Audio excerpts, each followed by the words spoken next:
the idea that your home is Radical. an asset. I mean, but I think this is the largest asset on most people's personal portfolio, personal balance sheet. Their home. Is their home, right? So But how is your home not an asset? because you have to understand cash flow. Two most important words.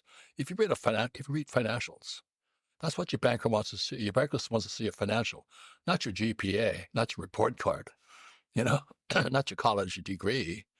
They want to see assets, liabilities, and cash flow. So there's three basic parts to a financial statement: income statement, balance sheet, statement of cash flow. You can teach a monkey that, but our schools don't teach that. It is shocking that still to this day, a high school graduate will not encounter those three ideas. Because they're taught by Marxists. No, they are. You and I Please. agree on that. No, I don't mean they're bad people. Please hear me wrong. That's what good. This is a ring. I'm called a ring knocker. There's 5 federal academies: West Point, Naval Academy, Air Force, Coast Guard, Kings Point. I went to Kings Point in New York. The first book we're required to read is the Communist Manifesto. Really? Yes, 1965, I'm reading the Communist Manifesto going, because it was economics. That's real economics, not that bullshit they teach you in school, Econ 101 and Econ. No, it's communism versus capitalism. Adam Smith versus Karl Marx. It's basic, but our academics are idiots. They got this piece of stupid paper that says you got a PhD. I'm going, good, pay me my rent, I'll be happy. So when you encounter a student who is under the throes of belief that communism is the future and that, oh, look, capitalism has failed for whatever reason, what do you say to them? Got to study a little bit more. I'm not saying I'm not saying being a Marxist is bad, because my economics teacher was a West Point graduate, the U.S. military school. I went to military school.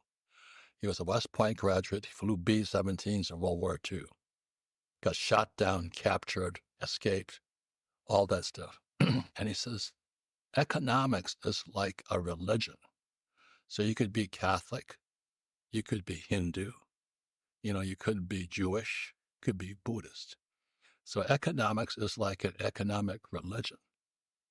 And he says, so Marxists believe in this religion, capitalists believe in this religion. So I'm reading the Communist Manifesto, 1965. I thought I'm a Marxist. Yeah, my dad headed the teachers union. Can you imagine that? And that's what Marx said: labor workers of the world unite, form unions. And so I worked for my rich dad one time during because my rich dad was the exact opposite of my poor dad. Rich dad was a capitalist, and his workers went on strike. So rich dad called me up and he says, come help us out. So I went down to his hotels. He owned hotels, and I'm working behind the desk. So I'm out there for like 3 or 4 days because, there's no workers are on strike and all this stuff. They were voting for unionism. That's what the workers were on strike for. I got home and my poor dad said, where have you been? I said, I called home every day. He said, I know, but where have you been? I said, I was working. He says, you're a scab. You broke the union lines. It was the end of my relationship with my dad. He says, you're a scab. I went, but Dad, I was just helping this guy out. No, you should have let those guys strike against him. That's the number one rule of Marxism: abolition of private property. Yeah, if you just read the books, you know what I mean? I did a recent video about a couple videos about Marxism, and I think that is essentially what I understand to be the simplest definition is the abolition of private property is communism. Yes. But how you get there is that workers of the world unite, go up against them, strike, take their money. I'm not saying that's right or wrong, but that was my father.